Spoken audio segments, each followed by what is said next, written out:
Selamat pagi jemaat yang dikasihi Tuhan, shalom, merdeka, haleluya. Hari ini saya akan menyampaikan firman tentang kemerdekaan sejati. Galatia 5 ayat yang pertama, lalu ayat 13 sampai ayat 15. Demikian firman Tuhan, kita baca bersama. 2, 3. Supaya kita sungguh-sungguh merdeka, Kristus telah memerdekakan kita. Karena itu berdirilah teguh dan jangan mau lagi dikenakan kuk perhambaan. Ayat 13. Saudara-saudara, memang kamu telah dipanggil untuk merdeka. Tetapi janganlah kamu mempergunakan kemerdekaan itu sebagai kesempatan untuk kehidupan dalam dosa. Melainkan layanilah seorang akan yang lain oleh kasih. Sebab seluruh hukum Taurat tercakup dalam satu firman ini, yaitu kasihilah sesamamu manusia seperti dirimu sendiri. Tetapi jikalau kamu saling menggigit dan saling menelan, awaslah supaya jangan kamu saling membinasakan. Hari ini kita bersyukur memperingati kemerdekaan Indonesia yang ke-80. Kemarin ada anak Papua nyanyi lagu ini. 16 Agustus tahun 45, besoknya hari kemerdekaan kita. Rupanya pinter juga ini anak saudara. Ya, 16 Agustus besoknya hari ini, 17 Agustus. Tetapi kita sadar walaupun kita telah merdeka dari penjajahan Belanda, Jepang, apakah benar-benar kita sudah merdeka seutuhnya? Karena banyak orang berpikir merdeka itu artinya bisa melakukan apa yang saya ingin lakukan. Kalau saya ingin foya-foya, saya bisa foya-foya. Kalau saya ingin hura-hura, saya bisa hura-hura. Sebetulnya kemerdekaan sejati juga berarti bisa tidak melakukan apa yang tidak ingin kita lakukan. Kalau saya tidak ingin berbuat dosa, saya bisa tidak berbuat dosa. Nah, ini bagian yang berat, saudara. Tapi itulah kemerdekaan sejati. Makanya kalau kita hidup ingin mengalami kemerdekaan yang sejati, ada 3 hal yang kita harus alami. Pertama, kita harus hidup dalam Kristus. Ayat 1 tadi berkata, supaya kita sungguh-sungguh merdeka, Kristus telah memerdekakan kita. Karena itu berdirilah teguh dan jangan mau lagi dikenakan kuk perhambaan. Kemerdekaan bukan berarti bebas semau gue. Sebab kemerdekaan dalam Kristus bukan izin untuk kita berbuat dosa. Tapi itu adalah kekuatan untuk kita hidup berjalan sesuai dengan kehendak Allah. Banyak orang merdeka fisiknya, tapi dia tidak lepas dari dosa. Dia masih dikuasai oleh kebiasaan buruk. Dan tentu itu bukan kebebasan sejati. Yohanes 8 ayat 32, dan kamu akan mengetahui kebenaran dan kebenaran itu akan memerdekakan kamu. Ayat 36, jadi apabila anak itu memerdekakan kamu, kamu pun benar-benar merdeka. Saya pernah dengar kesaksian ada seorang mahasiswa Indonesia kuliah di San Francisco. Dia bukan orang Kristen, tapi kemudian ada beberapa orang temannya mengajak dia ke persekutuan doa Kristen. Ya, saudara, dia ikut ke sana 3 bulan lah kira-kira. Tetapi dia bilang, saya masih punya kebiasaan lama, ya, minum minuman keras di tempat kosnya sambil ngelinting ganja, saudara-saudara. Sampai setelah 3 bulan dia dengar firman, tapi tetap saja kebiasaan lama mengikat dia. Ketika hari itu dia melinting untuk yang dimasukin bukan cuma tembakau tapi ganja. Sepertinya ada suara percakapan di dalam hatinya. Kamu marah nggak kalau ada tetangga buang sampah seenaknya ke rumah kamu? Ya marah dong. Kurang ajar bener masa orang buang sampah. Tiba-tiba suara di dalam hati ini seperti bilang, aku juga marah sama kamu. Karena tubuhmu adalah bait Roh Kudus. Tapi kamu buang sampah terus dengan ganja, minuman keras. Wah, langsung seperti ada kegentaran ilahi yang mencengkeram hatinya. Dia berdoa, dia bertobat di sana, dia buang ganjanya, dia buang minuman kerasnya. Dia belajar sungguh-sungguh menyerahkan hidup kepada Tuhan. Sekarang dia jadi pendeta mengembalakan jemaat di Tokyo, di Jepang. Saudara-saudara, saya lihat inilah kemerdekaan sejati. Yaitu kalau kita ketemu sama Yesus. Bukan hanya sekedar ikut persekutuan doa, bukan hanya ikut sekedar kebaktian, tapi lepas dari dosa, lepas daripada kebiasaan buruk.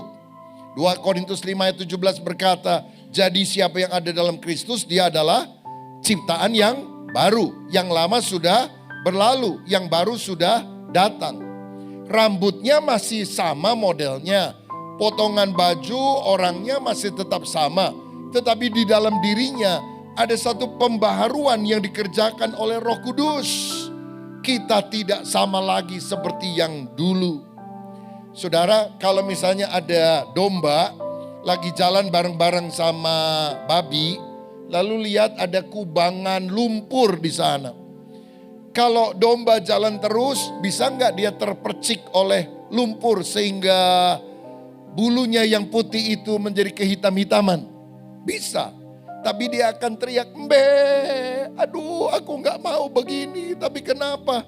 Badanku jadi kotor." Beda sama babi. Babi ketika lihat kubangan lumpur, dia bilang, "Hore!" Dia gulung-gulung di sana. Nah, orang Kristen juga dua jenis. Yang sudah lahir baru ibarat domba tadi. Bisa kalau kita tidak hati-hati terpeleset jatuh dalam dosa. Tapi kita berteriak, "Tuhan tolong ampuni saya." Tapi orang yang belum lahir baru malah senang berkubang di dalam dosa. Makanya Tuhan memberikan sifat yang baru, benih ilahi, supaya yang lama makin ditekan, dimatikan oleh sesuatu yang baru ini. Nah, kalau saudara percaya kepada Yesus, Roh Kudus melahirbarukan kita, lalu tandanya kita harus dibaptis. Karena Alkitab berkata, barang siapa percaya dan dibaptis, dia akan diselamatkan. Tapi barang siapa tidak percaya, dia akan dihukum. Karena itu di gereja kita, tiap minggu kita lakukan baptisan mulai tahun ini. Kenapa saudara-saudara? Memang selama ini kita punya kelas berakar, bertumbuh, berbuah tetap masing-masing 12 sesi. Dan biasanya setelah kelas berakar, 12 sesi baru kita melakukan baptisan. Tapi kemudian mulai tahun ini kita menerapkan yang amanat agung itu, pergilah jadikan semua bangsa muridku, baptislah dan kemudian ajarlah. Jadi orang boleh dibaptis ketika Roh Kudus menggerakkan dia, tapi sertifikat baptisannya masih akan diberikan setelah dia ikut 12 sesi dari SMK berakar. Nah, saya percaya begini, kita tidak boleh menghitung kemajuan gereja kita hanya dari berapa orang yang hadir pada hari Minggu. Tapi berapa jumlah baptisan yang kita bisa lakukan setiap tahun. Saya dapat data dari kantor gereja. Tahun yang lalu dalam 1 tahun kita membaptis hampir 200 orang. Lalu tahun ini saya beberapa minggu lalu baru dapat data. Januari sampai Juli yang dibaptis sudah hampir 200 orang. Dan kita masih dapat 5 bulan. Kalau boleh kita bisa mencapai kira-kira hampir 400 orang yang dibaptis. Bukan hanya sekedar angka. Tapi kita rindu gereja kita bukan gereja mangan orang mangan asal ngumpul. Ngumpul orang ngumpul asal mangan. Tapi gereja yang misioner. Yang memenangkan jiwa. Kita menjangkau jiwa-jiwa untuk kemuliaan nama Tuhan. Dan mayoritas orang yang dibaptis itu remaja pemuda, saudara-saudara. Karena memang orang paling terbuka hatinya pada usia demikian. Hanya 1 dari 10.000 orang bertobat setelah umurnya 30 tahun. 85% orang bertobat di bawah 15 tahun. 1 di antara 10.000 30 tahun ke atas. 1 di antara 1 di antara 750.000 orang bertobat setelah usianya 75 tahun. Ini berarti apa saudara? Orang makin tua itu makin keras hatinya. 1 per 10.000 30 tahun ke atas, 1 per 750.000 75 tahun ke atas. Jadi kalau tadi malam kakek saudara bertobat, percaya Yesus, waduh saudara perlu syukuran. Ini jenis manusia langka yang perlu dilestarikan saudara-saudara. Makanya kita mau jangkau remaja, pemuda, bahkan anak-anak mengenal Yesus. Lalu dibaptis. Ya tiap minggu ada baptisan dan karena dipusatkan di Mekarwangi, saudara yang mau dibaptis, daftarkan habis ibadah ini kepada pengurus jemaat, dicatat nama saudara dan minggu depan jam 12 ada arahan sampai jam 1, lalu jam 1 ada baptisan yang dilakukan. Kalau yang di Mekarwangi bisa langsung pada saat ini juga karena semua baju baptisan, pakaian dalam dan sebagainya kita siapkan. Yang penting kita menggunakan kesempatan untuk memberikan hidup kita kepada Yesus. Nah, hidup di dalam Kristus juga berarti lahir baru, dibaptis, kemudian tumbuh dewasa rohani. Baca Alkitab, karena Alkitab adalah makanan rohani kita. Manusia tidak hidup dari roti saja, tapi dari setiap firman yang keluar dari mulut Allah. Makanya dalam gereja kita ada gerakan namanya Gedor. Singkatan apa? Gerakan doa dan firman. Saudara-saudara baca Alkitab.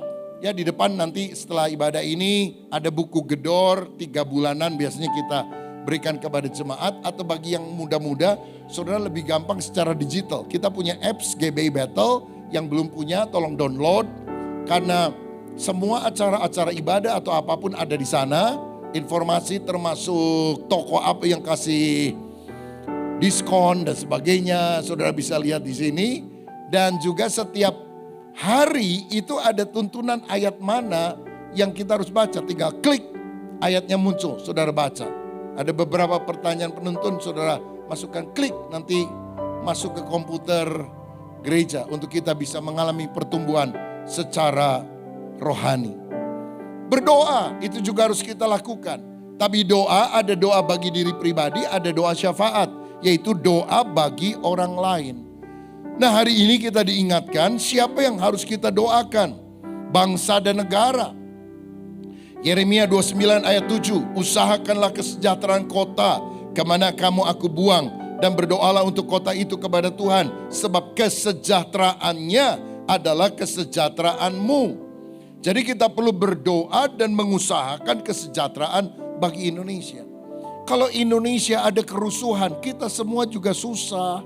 Kalau Indonesia gejolak politik ekonomi terjadi, cari uang juga, bekerja juga susah. Makanya berdoa dan bekerja, berkarya bagi Indonesia. Walaupun tantangan hari-hari ini makin berat, intoleransi terjadi. Di Cidahu, Sukabumi, di Garut beberapa waktu yang lampau, kita prihatin akan hal itu. Dan kita berharap tidak ada pembiaran. Beberapa kali setelah gereja dirusak, salib diturunkan dan sebagainya, narasi yang dibangun apa? Oh ini salah paham. Saya yakin bukan salah paham, paham yang salah membuat itu saudara. Kita diajar untuk saling toleransi, menghargai perbedaan satu dengan yang lain. Persatuan Indonesia. Bukan karena sukunya sama, bukan karena agamanya sama, tapi karena kita adalah orang yang cinta tanah air dan ada di Indonesia. PHK terjadi di mana-mana, hutang negara makin besar, korupsi di Indonesia itu gede-gedean, saudara-saudara. Ya, pegawai Pertamina, pimpinan-pimpinannya itu kan gajinya per bulan miliar loh saudara. Tapi masih minyak dioplos. Saudara nggak tahu pakai Pertalite atau Pertamax? Sama saja, sami mawon saudara. Lalu setelah minyak dioplos sekarang beras dioplos. Kenapa? Otaknya dioplos juga saudara. Otak orang itu mikirnya hanya untuk keuntungan bagi diri sendiri. Kita berdoa supaya korupsi itu bisa dikurangi, bahkan makin hari makin dikikis di Indonesia. Karena di Indonesia ini sekarang ada gejala serakah nomik, gitu ya. Kata presiden kita. Kita perlu berdoa sebab kejahatan adalah noda bagi bangsa, tapi kebenaran akan mengangkat martabat derajat daripada bangsa itu. Hari-hari ini polemik pajak terjadi. Apa saja dipajakin, saudara. Memang kalau uang dibutuhkan oleh negara, uangnya nggak ada, pertama utang ke luar negeri, kedua menekan rakyat untuk terus pajak. Salah satu pajak yang juga bikin pusing kepala royalti lagu sekarang. Kemarin siapa yang ngomong itu ada dia makan di satu restoran bunyinya jangkrik. Krik, krik, krik, krik, krik. Kenapa? Daripada kena royalti. Di Bandung ini minggu yang lalu ada satu hotel yang bunyinya burung, saudara, suara burung. Masih dipajaki juga sama LMKN. Sampai dia bilang ini burung-burung saya pakai speaker masuk ke ini, apa yang dipajakin. Bikin gaduh aja saudara. Nyanyi Indonesia Raya dan sebagainya. Kalau di Gelora Bung Karno mau dipajakin juga. Ini kan minta ampun saudara. Loh, dalam dunia rohani juga terjadi nih. Waktu COVID kita itu kalau nyanyi lagu rohani maka harus bayar royalti. Saya orang terdepan dengan beberapa teman yang akhirnya menghubungi para pencipta lagu, para produser dan sebagainya. Anda ministry atau industri? Kami ministry Pak. Bebaskan, jangan pakai. Bukan kita tidak menghargai pencipta lagu. Tapi untuk ibadah loh saudara. Masa mesti bayar juga? Sampai waktu itu saya mikir kalau udah khotbah, lagu terakhir, lagu apa ya? Jangan sampai bayar, jangan sampai bayar. Bayarnya nggak apa-apa, masalahnya kita punya YouTube saudara. GBI Battle itu berapa? 130 ribuan lah subscribernya. Anggaplah semacam anggota di dunia maya, di dunia virtual. Kalau kita nyanyi sesuatu yang belum di whitelist, masih ada daftar yang ini, kita bisa dimatiin tuh YouTube-nya saudara. Jadi jemaat digital 130 ribu orang hilang semuanya. Dan kita sudah pernah mengalami hal itu. Makanya lagu-lagu battle worship gak usah pakai royalti. Tahun ini kita mau bikin 10 lagu, kita rilis gratis semuanya. Ya kalau misalnya ada orang nyanyi lalu kemudian dikomersialkan itu lain lah. Ini kan nyanyi untuk ibadah. Saya tetap memilih jalan ministry dan bukan industri. Karena kita mau apa yang kita lakukan untuk kemuliaan Tuhan. Saudara-saudara, kita ini bukan penonton, harus menjadi pelaku perubahan. Karena kita adalah garam dan terang dunia. Maka ketidakadilan, rusaknya alam dan sebagainya. Sebagai orang-orang Kristen kita juga harus mengambil peranan positif. Berdoa dan berkarya bagi bangsa kita. Dan saya percaya doa itu berperan. 1998 Presiden Soeharto turun setelah 32 tahun memerintah. Dan saya masih ingat hari itu bertepatan, itu hari Kamis, hari kenaikan Tuhan Yesus ke sorga. Soeharto turun, Yesus naik. Karena memang Yesus raja di atas segala raja. Dan awal tahun 20 jaringan doa nasional mulai mengadakan pertemuan. Sampai jaringan doa sekota dan sebagainya. Dulu pendeta-pendeta macam-macam gereja itu jarang kumpul sama-sama untuk berdoa. Sekarang di seluruh Indonesia dilakukan. Kenapa? Setelah ada krisis. Dan oleh anugerah Tuhan karena doa Indonesia bisa dipulihkan sampai hari ini 80 tahun NKRI tetap jaya karena anugerah Tuhan untuk Indonesia. Hidup di dalam Kristus. Kedua, hidup dalam kasih. Ayat 14 dan 15 tadi. Seluruh hukum Taurat tercakup dalam kalimat firman ini. Kasihilah sesamamu manusia seperti dirimu sendiri. Jika kamu saling menggigit, saling menelan, awaslah supaya jangan kamu saling membinasakan. Tuhan memanggil kita untuk mengasihi sesama. Dan kita harus mengampuni orang yang bersalah kepada kita. Jangan saling menelan. Saudara-saudara, banyak orang bilang saya udah bebas, saya udah merdeka. Tapi dia masih benci. Dia masih dendam. Bukankah dia masih terikat oleh kepahitan? Saya teringat seorang tokoh dari Afrika Selatan, Nelson Mandela. 27 tahun dimasukkan dalam sel sempit kecil, digebukin. Karena dia menentang apartheid, perbedaan warna kulit putih dan hitam. Dan Nelson Mandela, orang hitam, dikeluarkan dari penjara. Dan semua orang tahu bahwa dia bisa melakukan pembalasan. Orang-orang kulit putih ketakutan. Takut ada genosida. Apa yang terjadi? Dia tidak melakukan itu. Dia melakukan rekonsiliasi dan mengampuni seluruh musuh politiknya.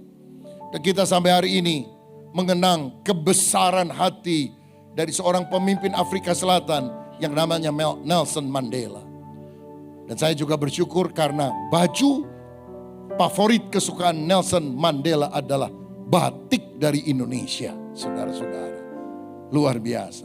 Nelson Mandela ketika keluar dari penjara, akhirnya dia ngomong gini, pada saat pergi keluar dari penjara, jika saya tidak meninggalkan kepahitan dan kebencianku di belakang, maka aku sebetulnya tetap terpenjara.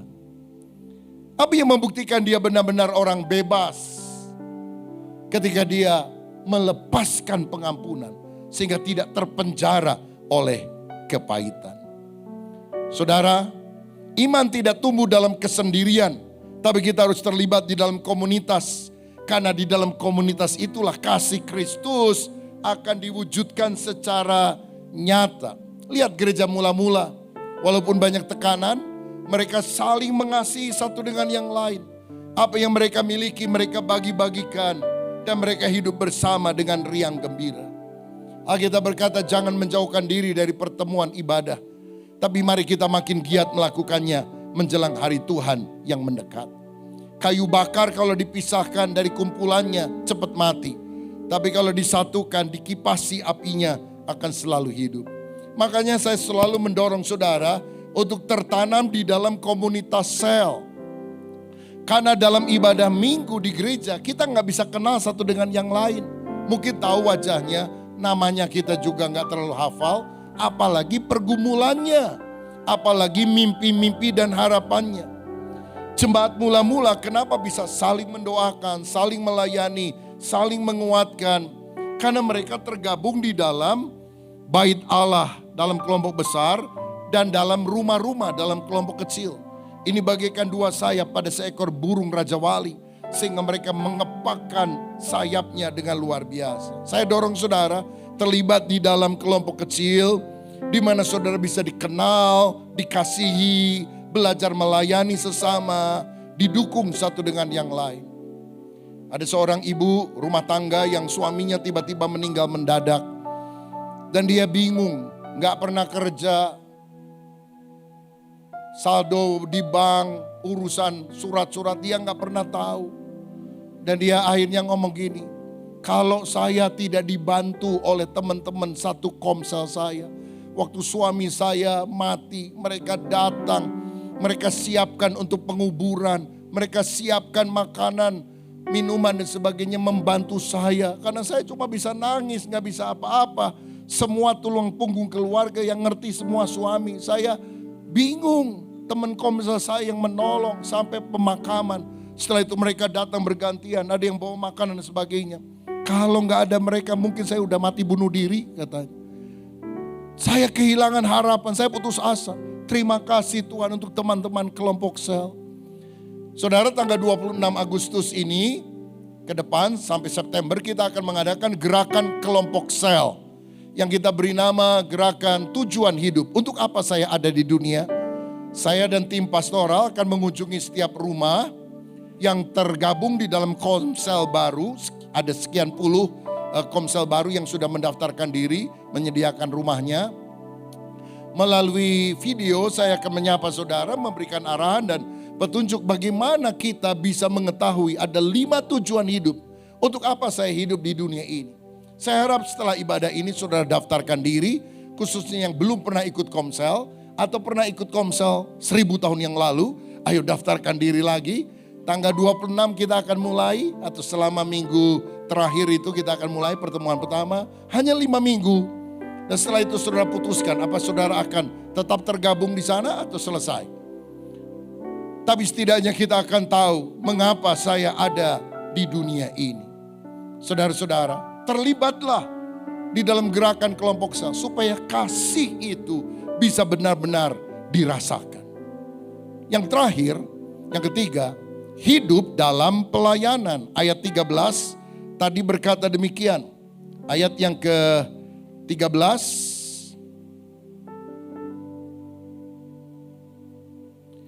Saudara-saudara, memang kamu telah dipanggil untuk merdeka, tetapi jangan gunakan kemerdekaan itu sebagai kesempatan untuk kehidupan dalam dosa, melainkan layanilah seorang akan yang lain dalam kasih. Hidup dalam Kristus, hidup dalam kasih. Yang ketiga, hidup dalam pelayanan. Kita harus melayani di gereja lokal yang Tuhan sudah tanam kita di sana sesuai dengan karunia rohani yang Tuhan berikan bagi kita. Layani dengan tulus sesuai dengan kemampuan saudara. Jangkau jiwa-jiwa bagi Kristus. Ada seorang pangeran dari Jerman namanya Zinzendorf. Hidup beberapa abad yang lampau. Satu kali dia mengikuti pameran lukisan di Düsseldorf di Jerman. Dan dia melihat banyak lukisan, tapi satu yang sangat berkesan, Yesus yang mati di atas kayu salib, berdarah bahkan mati di sana. Dan ada tulisan di bawahnya yang artinya, ini yang aku lakukan bagimu, apa yang kau lakukan bagiku. Pertanyaan itu tertancap di dalam hatinya. Ya, Yesus rela mati bagi saya, tapi mengapa saya tidak rela hidup bagi dia? Aku hanya hidup bagi diri sendiri.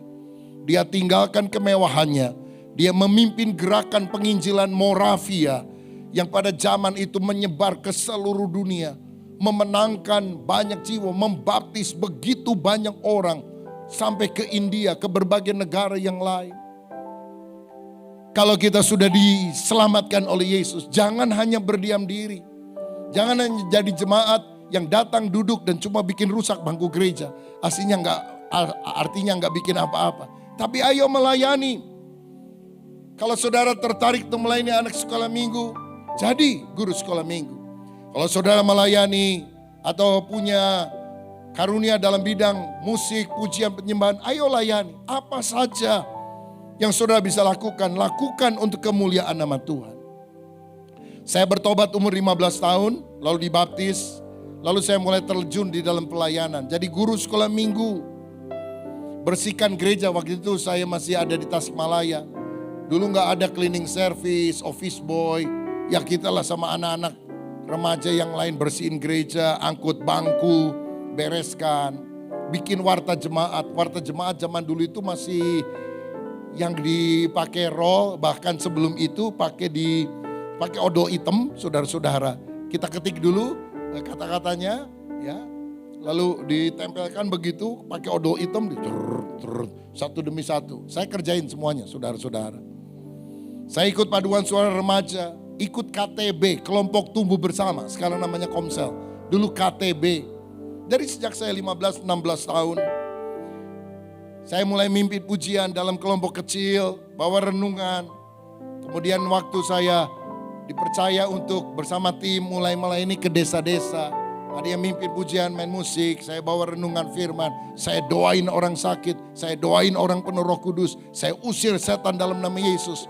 Bahkan itu terjadi sebelum saya masuk sekolah teologi. Itu waktu saya SMA, saudara-saudara. Hati ini berkobar-kobar untuk melayani. Saya agak heran kalau melihat ada orang bilang, saya lahir baru. Tapi dia tidak mau lakukan apapun. Saya waktu lahir baru, beli Alkitab baru, saya garis bawahi, baca Alkitab bolak-balik Kejadian sampai Wahyu. Saya kalau hari Minggu kebaktian sekali gak cukup, saudara. Bisa 2-3 kali tuh. Walaupun khotbahnya sama, mimpin pujiannya sama, saya hanya hadir. Tapi saya menghayati apa yang dikatakan firman. Satu hari di pelataran Tuhan lebih indah dari 1000 hari di tempat yang lain. Apakah benar-benar kita berjumpa dengan Tuhan lahir baru sehingga kobaran api itu ada dalam hidup kita untuk kita melayani? Saya dorong saudara yang belum terlibat dalam pelayanan, libatkan diri dalam pelayanan. Daftarkan diri kepada pengurus, nanti saudara akan di training, diarahkan. Ada petunjuknya, ikuti prosesnya dengan setia. Melayani di gereja juga kita bisa mendukung pembangunan gereja. Saya bersyukur karena di Bandung Timur ini oleh anugerah Tuhan, kita gereja satu-satunya yang dapat izin resmi, saudara. Jadi kalau kita tidak bangun dan memenangkan jiwa di tempat ini, kita dosa sama Tuhan. Karena anugerah Tuhan sangat besar di dalam kehidupan kita. Siapa yang setuju? Berikan tepuk tangan yang paling meriah untuk kemuliaan nama Tuhan. Dan kita juga ingin membuat sebuah museum kisah-kisah Alkitab supaya semua orang yang melihat tahu kisah Alkitab. Kalau orang suruh baca Alkitab setebal ini, aduh males ya. Tapi kalau mereka melihat the journey ini selesai dari kisah penciptaan, Taman Eden, Bahtera Nuh, Sampai kepada Yesus, kelahirannya, pengajarannya, mujizatnya, kematiannya, kebangkitannya, kenaikannya ke sorga. Sampai kepada akhir zaman. Saya berharap itu menjadi trigger orang kemudian membaca Alkitab. Karena mereka melihat secara imersif bahwa kisah-kisah Alkitab itu sungguh-sungguh ada, sungguh-sungguh nyata. Saudara-saudara, dukunglah pembangunan gereja yang ada. Karena dengan demikian kita memperluas kerajaan Allah di atas muka bumi ini.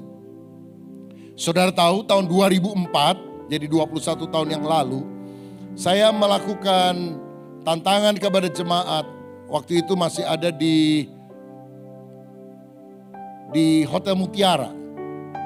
Ya, kita mulai pelayanan itu kan di Hotel Mutiara, saudara. Ruangan tidak terlalu besar, saya menantang jemaat. Bahkan sebelum kita pindah ke Hyper Square. Karena Hyper Square kalau nggak salah tahun 2006 atau 2007. Siapa yang mau mendukung pekerjaan Tuhan? Kita membeli sebidang tanah, kita mau membangun sebuah gereja yang bisa memuat ribuan orang sekali ibadah. Saudara-saudara, dan Tuhan melakukan sesuatu yang ajaib. Dalam ibadah terakhir, tiba-tiba ada seorang dari Jakarta merobek satu kertas kecil dan tulis, Pak Rubin Adi, saya saja yang melunasi semua biaya pembelian tanah. Dia serahkan kepada Asher taruh ke mimbar dan saya bacakan itu. Nulis sama pendeta itu gak usah panjang-panjang, yang begitu aja saudara-saudara. Haleluya. Ternyata dia tamu dari luar kota, duduk paling belakang, tapi memberi radikal. 4 hari kemudian dia serahkan beberapa lembar cek, itu tanah lunas saudara. Hanya dalam 4 hari. Allah yang kita sembah, Allah luar biasa. Sejak itu saya tidak pernah meremehkan orang yang duduk di bangku paling belakang. Sebab mungkin dia nyumbang paling besar. Tapi kalau saudara duduk paling belakang, ngantuk-ngantuk pasti bukan saudara orangnya. Saya minta dia datang bersaksi, gak pernah mau. 2 bulan lalu kira-kira. Tim dari Full Gospel Tomang Chapter Jakarta datang ke Bandung. Dia pelayanan di Mekarwangi jam 9, setengah 11 di Sumarekon. Yang ibadah jam 9. Itu orang yang nyumbang, yang gak pernah datang lagi setelah 21 tahun. Diajak-ajak sama temennya, para pengusaha Tomang Chapter. Dia datang, gak mau duduk di depan, duduk di belakang. Dan begitu selesai khotbah, dia udah mau keluar, saudara-saudara udah mau kabur, gak mau di ini. Saya segera naik ke panggung dan saya bilang, Pak, tunggu dulu sebentar. Saya mau kasih tahu ya jemaat, hari ini ada orang yang pernah nyumbang tanah, yang 21 tahun yang lalu menyumbang. Dia gak mau dikenal namanya, tapi hari ini dia hadir. Dia udah di pintu luar, dia gini-gini aja terus ngilang saudara sekalian. Aduh, saya belajar satu hal. Orang yang banyak ngomong kadang-kadang pelitnya luar biasa. Tapi orang yang berani menabur dalam jumlah yang besar kadang-kadang silent. Low profile but high profit. Itu yang penting saudara-saudara. Dan saya mau bilang begini. Apa yang dia tabur? Dulu kita kebaktian di Hotel Mutiara cuma muat berapa banyak orang dan gak punya gedung sendiri. Sekarang di Mekarwangi ribuan orang. Dan saya percaya bahwa dia punya andil di dalam perluasan kerajaan Allah. Kita gak pernah duga. Tapi waktu sekarang ribuan orang 5 kali ibadah memenuhi tempat itu. Ada orang yang Tuhan pakai untuk menanamkan sesuatu. Saya doa saudara jadi orang kaya. Tapi kayanya bukan serakah. Engkau menabur untuk kemuliaan nama Tuhan. Saudara-saudara, Desember, kalau Tuhan berkehendak, kita akan resmikan tempat di atas. Hari-hari ini kita lagi kebut. Karena gubernur kita, Bapak Aing, KDM. Saya 2 minggu lalu video call. Saya datang. Itu gereja yang waktu yang lalu kan katanya. Oh itu di Mekarwangi Pak. Ini sama. Tapi yang di Sumarekon. Oh gitu ya. Oke saya datang. Jadi kita udah gak bisa mundur. Gubernur udah kasih tanggal. Saudara-saudara. Jadi kita kebut ini. Hampir berapa hari sekali kita rapat-rapat. Dan bulan Agustus ini. semua vendor-vendor masuk untuk karpet, untuk finishing, untuk cat, untuk fasad, second skin, untuk lift, untuk AC, untuk eskalator, apalagi macam-macam lah. Semuanya itu karena kita kebut Agustus ini. Mereka minta DP, nggak bayar lunas, DP. Tapi DP-nya itu kan kalau semuanya bertumpuk, saudara, waduh, berat loh saudara. Tapi saya percaya Yehovah Jireh, Allah menyediakan. Gereja kita itu kasnya itu nggak pernah gede saudara. Dan tiap kali akhir bulan kita mau bayar, jauh banget, sekian miliar yang harus dibayar. Cuma berapa puluh juta, ratus juta yang ada. Tapi selalu ada mujizat. Dan berapa hutang kita ke bank sampai hari ini? 0 rupiah. Dari mana uangnya? Tuhan sediakan. Di mana? Di dompet saudara masing-masing. Tinggal dikumpulin aja saudara sekalian. Jadi kalau saudara mau menabur dalam 5 bulan ini, Agustus, September, Oktober, November, Desember, kita nggak peresmian gereja tahun depan, kita peresmian gereja tahun ini. Siapa yang percaya? Haleluya. 5 bulan lagi akan lain saudara, akan beda. Aduh, kita doa Tuhan ini dananya gimana? Tapi saya yakin kalau dulu Tuhan sudah tolong, sekarang Tuhan akan tolong, seterusnya Tuhan akan tolong. Baru tahun depan kita akan finishing untuk Museum Alkitab dan bagian belakang saudara. Tapi tahun ini selesai, gubernur akan resmikan.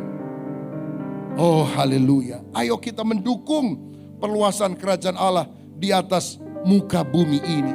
Dan engkau yang terlibat menabur untuk Tuhan. Saudara seperti orang yang nyumbang 21 tahun yang lalu. Dia juga gak pernah mikir bahwa di tanah sawah di Mekarwangi itu sekarang ribuan orang setiap hari Minggu.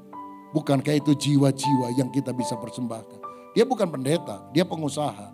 Tapi tiap orang punya bagiannya masing-masing.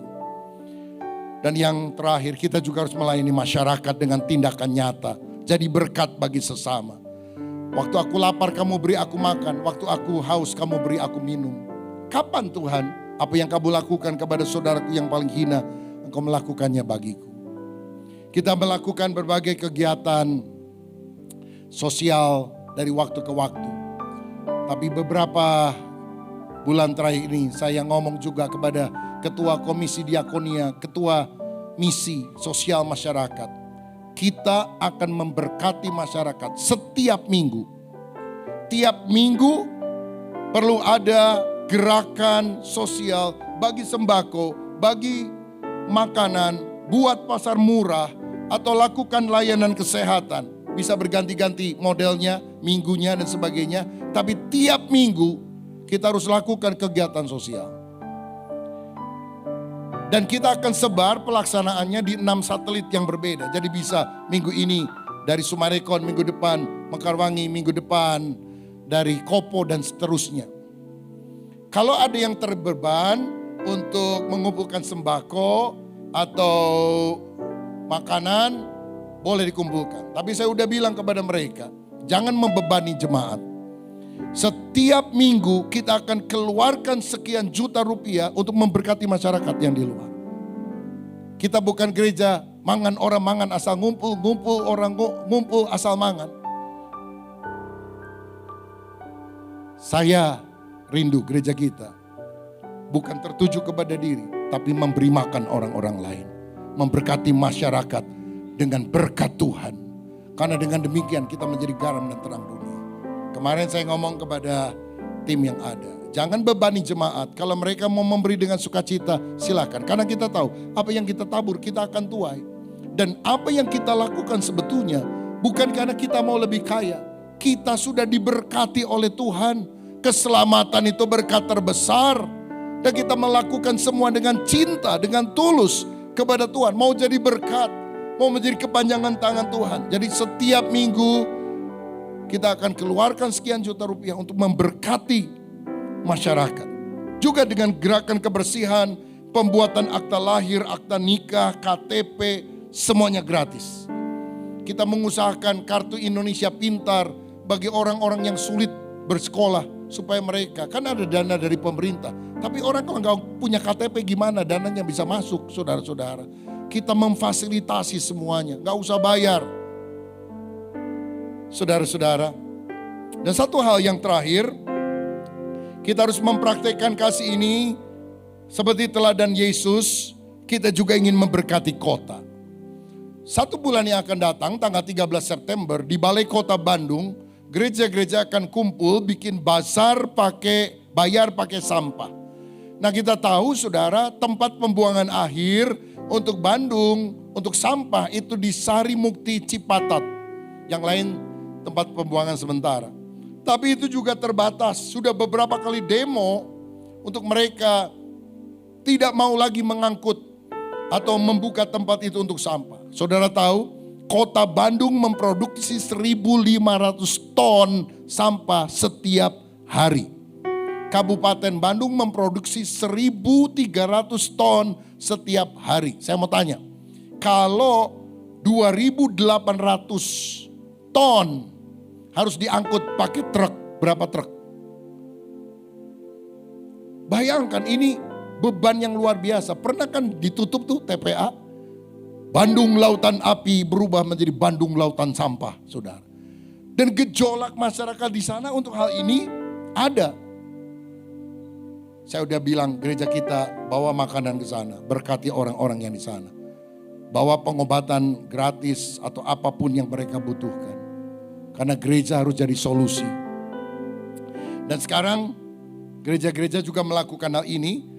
Jadi sampah itu dikumpulkan, diolah jadi pupuk, daur ulang botol plastik jadi serat kain, kertas bekas jadi kertas baru, sampah diubah jadi palet briket bahan bakar, pembakaran sampah menjadi sumber energi listrik dan sudah dilakukan oleh anak Tuhan supaya sampah itu tidak membebani masyarakat. Saya percaya gubernur kita sangat peduli kepada lingkungan, ekologi.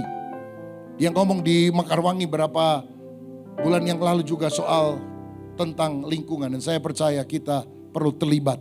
Karena dengan demikian kita menunjukkan cinta tanah air. Saudara, layani Tuhan, layani gereja, layani masyarakat. Biar hidup kita jadi berkat. Kalau ada di antara saudara yang mau ikut serta, sampai Desember ini kita peresmian dengan biaya memang yang masih sangat besar kita butuhkan. Nanti di belakang ya ada form kebutuhan finishing GBI Sumarekon. Saudara bisa lihat, saudara bisa isi. Gak usah kasih uangnya sekarang, karena gak ada panitia yang terima juga. Ini janji iman, saudara bisa tulis sekian jumlahnya. Saya cicil 3 bulan, cicil 6 bulan, cicil 1 tahun. Tiap bulan saya mau bayar sekian. Terserah, sesuai dengan kerinduan hati saudara. Dan nanti di Museum The Journey itu kita akan memasang saudara-saudara di Wall of Honor orang-orang yang memang berkontribusi untuk bersama-sama membangun kerajaan Allah di atas muka bumi ini dengan level bronze, silver, gold, platinum, diamond, star. Nanti keterangan lebih jauh saudara bisa lihat di sini. Dan semua izin pembangunan di sini di Mekarwangi, di Kopo dan sebagainya kita pakai nama Gereja Bethel Indonesia. Walaupun sebagai gembala saya harus menandatangan, tapi bukan berarti milik saya. Saya tidak bisa wariskan kepada anak cucu. Karena ini adalah milik gereja. Saya tidak mau jadi beban menimbulkan masalah di kemudian hari. Clear and clean, ini semua untuk kemuliaan nama Tuhan. Dan saya percaya, saya juga ikut menabur. Saudara menabur, ayo kita menabur. Simpan hartamu jangan hanya di bumi, simpan harta di sorga. Karena dari Tuhan kita akan mendapat pahala. Cintai Tuhan, cintai tanah air, cintai pekerjaan Tuhan, cintai sesama. Sehingga kita menjadi berkat bagi banyak orang. Selamat ulang tahun kemerdekaan yang ke-80. Tuhan Yesus memberkati.